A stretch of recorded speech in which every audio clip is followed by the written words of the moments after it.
5 misterios por resolver del cerebro. Durante siglos, el cerebro fue un misterio. Solo en las últimas décadas los científicos han empezado a descubrir sus secretos. Y en los últimos años, con la ayuda de tecnología de punta y supercomputadores, se hicieron descubrimientos claves para entender cómo funciona el órgano más complejo. Sin embargo, mucho queda por conocer. Aquí le ofrecemos 5 importantes áreas de estudio que intentan desentrañar todos secretos del cerebro. ¿Cómo arreglarlo? Derechos de autor de la imagen None. Cuando pensamos, nos movemos, hablamos o incluso amamos, todo ocurre en la materia gris. Pero nuestro cerebro no es solo de un color. La materia blanca también importa. Gran parte de la investigación sobre demencia se ha centrado en la maraña de los reveladores de placa beta-amiloide y proteína tau que ocurren en la materia gris.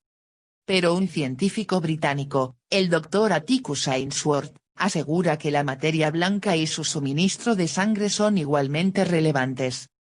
Cuando en los albores del presente siglo, los neurocientíficos se disponían a acometer la ardua tarea de desentrañar los misterios de lo más característico de nuestra especie, como es el cerebro, van y descubren que no se trata de un solo órgano sino de 3, localizados en diferentes partes de nuestro cuerpo. La labor, que ya se antojaba inmensa, adquirió connotaciones épicas, y los plazos para llegar a conclusiones relevantes tuvieron que ampliarse a tiempos indefinibles. Por ser aún mucho más desconocidos y novedosos que el rector craneal, el cerebro intestinal y el cardíaco no han copado las investigaciones relativas a los órganos neuronales, sino que se han centrado en nuestro clásico cerebro.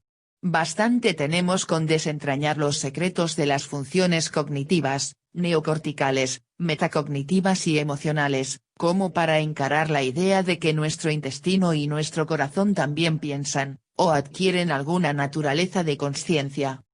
Aún así los estudios ofrecen resultados tan sorprendentes como desconcertantes para los investigadores.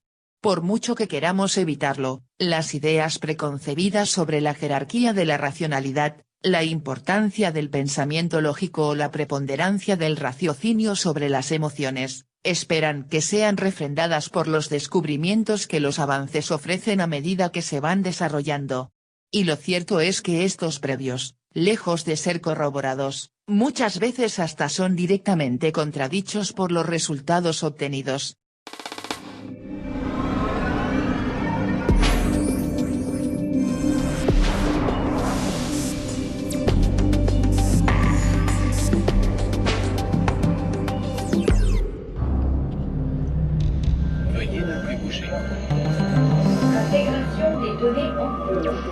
Controla nuestros pensamientos, sentimientos y movimientos. Es nuestro cerebro, y en esta exposición en el sur de Francia, los niños aprenden algunos de sus secretos. Una visita guiada del comisario de la muestra nos adentra en el trabajo de los investigadores europeos, que intentan encontrar la llave de este misterioso órgano y comprender sus infinitas capacidades. La evolución condujo a la creación de muchos cerebros diferentes en los animales, cada uno de ellos con facultades diferentes. Incluso en los seres humanos encontramos cerebros que difieren mucho de un individuo a otro. Dependiendo del uso que le demos de nuestras experiencias, de nuestro conocimiento acumulado, desarrollaremos unas funciones cognitivas en detrimento de otras. Esa plasticidad es lo que transforma nuestro cerebro en un órgano único que se amolda perfectamente a cada individuo.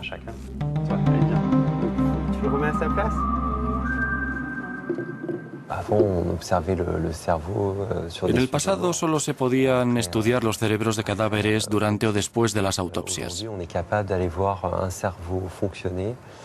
Ahora, y gracias a la imagen médica, podemos observar un cerebro en tiempo real mientras se está trabajando.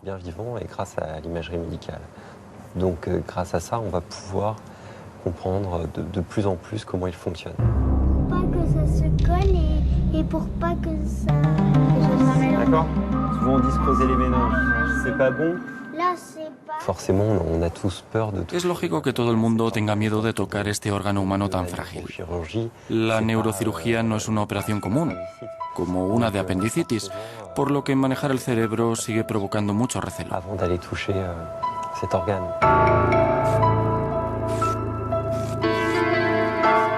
En este hospital de Lituania se desarrolla una prueba poco común. A los pacientes con traumatismos craneales se les dan unas gafas de plástico para medir la presión en sus tejidos cerebrales. Hasta ahora, estas mediciones claves para determinar si los pacientes tienen riesgo de sufrir mayores daños cerebrales implicaban literalmente la perforación del cráneo. Un procedimiento peligroso y costoso que a día de hoy provoca que más de 1 millón de enfermos europeos no tengan un reconocimiento apropiado de sus daños cerebrales. Pero eso puede convertirse en menos de lo previsto en historia. Esta plataforma nos da a los neurocirujanos la posibilidad de comprender qué pasa en el cerebro sin utilizar una técnica invasiva.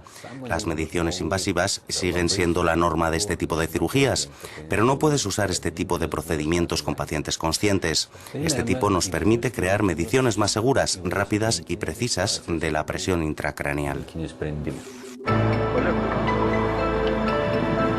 El sistema está basado en la tecnología de los ultrasonidos.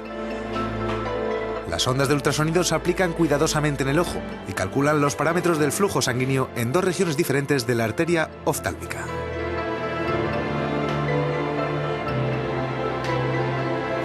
Según sus desarrolladores, se procesa la señal ultrasónica de forma rápida y precisa.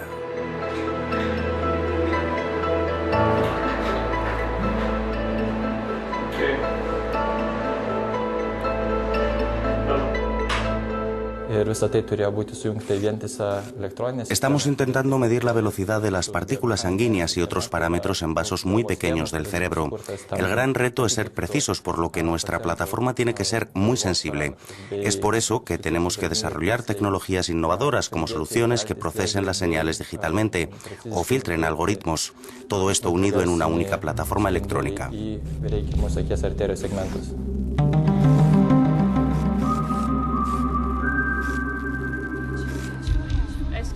Pero el cerebro es mucho más que un frágil órgano humano. En la exposición, los niños aprenden que el cerebro tiene la increíble capacidad de aumentar por sí mismo su potencial. Al mismo tiempo, puede perder ese potencial igual de rápido cuando envejece.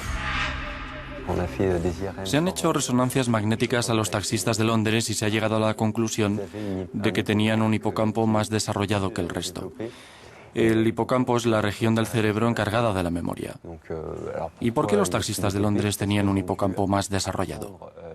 Pues porque tenían que aprenderse de memoria todo el callejero de Londres y de esta forma desarrollaron esa habilidad mental.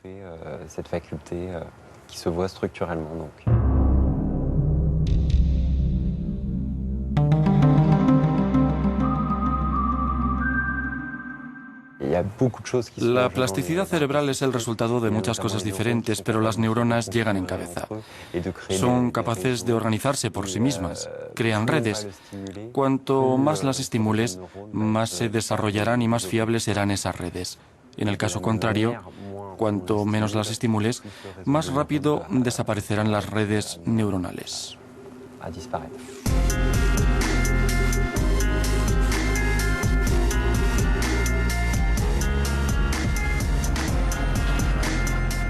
En este laboratorio de Viena, los científicos trabajan mano a mano con el cerebro.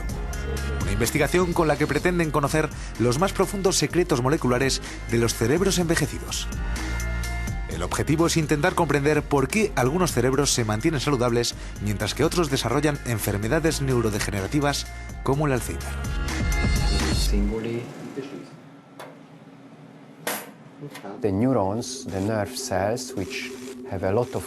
Las neuronas que tienen mucho contacto entre ellas pierden primero ese contacto. Después de perderlo, las células nerviosas o neuronas mueren. Al mismo tiempo empiezan a acumular proteínas, pero patológicas. Eso es lo que sucede con la enfermedad de Alzheimer. Lo que queremos descubrir es cuál es la primera etapa de ese proceso. Cuando un paciente va al doctor con síntomas de Alzheimer, ya ha perdido neuronas, ya están muertas. Queremos poder volver 5 u 8 años antes, cuando la enfermedad empezó de verdad.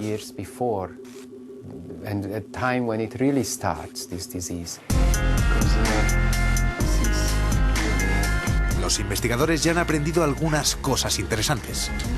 Creen que las mismas proteínas y genes que participan en el desarrollo del cerebro podrían tener un papel en su neurodegeneración con el paso del tiempo.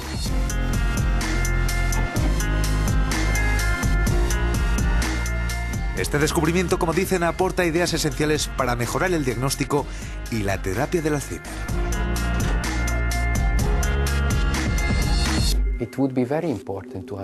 Sería muy importante comprender por qué una parte de la población no tiene demencia y es considerada normal cuando no tienen ninguna alteración genética que los proteja. En nuestro proyecto no nos centramos solo en los factores de riesgo de todo el genoma. También intentamos analizar los factores protectores. Es decir, ¿qué tipo de estructura genética puede proteger contra la enfermedad de Alzheimer? Si encontramos esa alteración genética, podemos trasladar el descubrimiento a nivel de las proteínas y así podremos crear un marcador químico o intentar enfocar ese sendero para la terapia, porque no sabemos lo que protege el cerebro y podemos generar algo de utilidad para otras personas.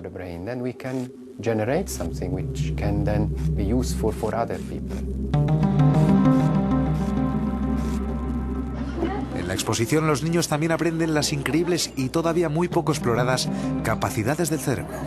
Por el momento pueden controlar robots o máquinas a través de ordenadores.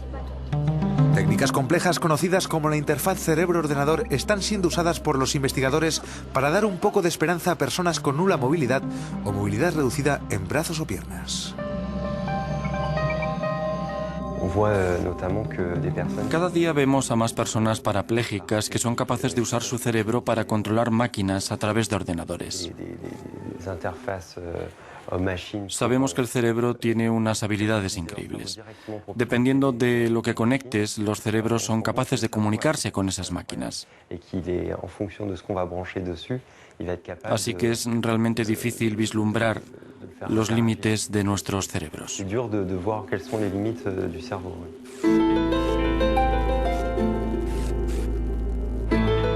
este laboratorio de Linz utilizan el cerebro para encender y apagar las luces. Unos electrodos colocados alrededor del cráneo detectan cuando hay una mayor o menor actividad cerebral. Un ordenador lee esa actividad y la traduce en órdenes dirigidas a las bombillas. Pero los científicos creen que se puede estimular el cerebro para hacer mucho más. De momento puede ayudar a los parapléjicos a interactuar mentalmente con videojuegos o con juegos de mesa.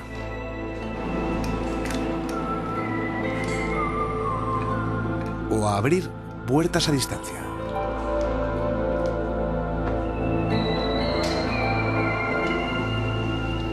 Los investigadores dicen que lo mejor aún está por llegar.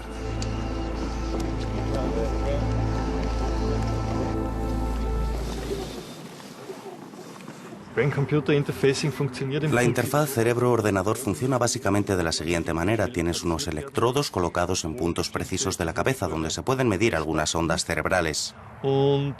Con nuestro sistema, con un cambio en una señal cerebral, nos basta para construir un sistema de control por ordenador. Al igual que utilizas un solo interruptor para activar una determinada función, podemos usar una única señal cerebral para en algunas máquinas activar algo.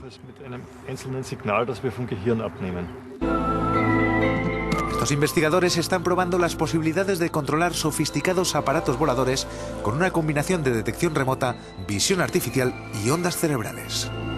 Los científicos dicen que a un nivel más terrenal se están desarrollando aplicaciones extremadamente prácticas.